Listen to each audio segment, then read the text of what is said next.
Hello guys, in this video I am going to show you how to add an item to your wishlist on the Mango application.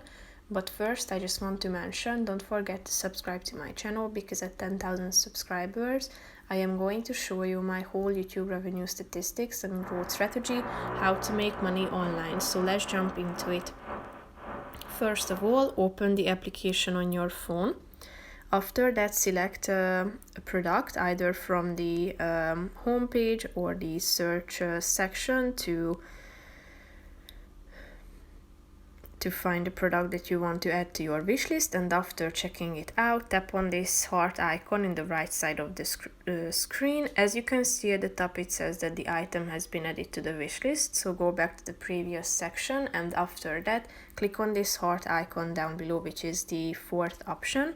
And here you can find all of the items added to the wishlist. If you want to, you can edit it by tapping on the edit button at the top and get rid of this item by clicking on the X icon. So as you can see, your wishlist now is empty since you've deleted that item. So that's pretty much it for this video, guys. See you in the next one. Bye bye.